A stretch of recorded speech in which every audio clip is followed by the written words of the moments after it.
Chapter 3. Into the Abyss. The ominous start of their journey.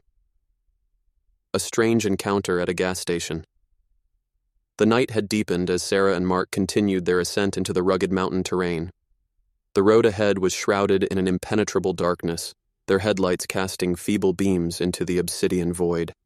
A sense of unease lingered in the air, as if the mountains themselves held their breath, awaiting their next move. With every mile they covered, the atmosphere grew more oppressive.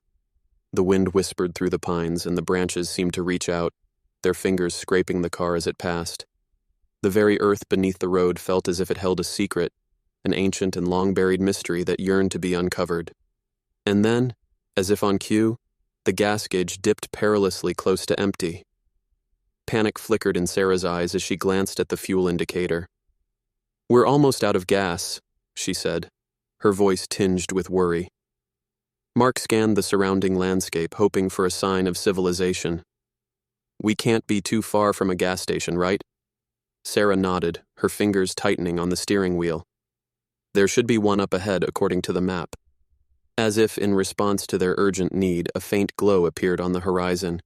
The distant lights of a gas station beckoned them like a siren's song, promising salvation in the form of fuel and perhaps a respite from the foreboding wilderness. The gas station was a small, rustic outpost, its neon sign flickering in the night. The only other vehicle in sight was an ancient pickup truck that looked as if it had been there for decades, slowly rusting away. The place appeared deserted, save for the lone figure of an old man who stood behind the counter, his eyes hidden behind thick glasses. Sarah and Mark exchanged glances as they parked the car next to the dilapidated pump. The wind had picked up, howling through the trees in an eerie symphony, and the distant mountains seemed to loom ever closer. The old man, his voice raspy and aged, greeted them with a nod as they entered the dimly lit store. Shelves lined with dusty cans and faded packaging surrounded them, and the air was thick with the smell of stale gasoline. "Evenin', folks," the old man croaked, his voice carrying a hint of something strange beneath its gruff exterior. "What brings you to these parts?" "We're just passing through," Sarah replied, trying to keep her unease hidden. "We need to fill up on gas." The old man nodded, his eyes never leaving them. As Mark handed over a few bills, he couldn't help but notice the curious glint in the storekeeper's eyes. "Be careful out there," the old man muttered cryptically, as if he knew something they did not.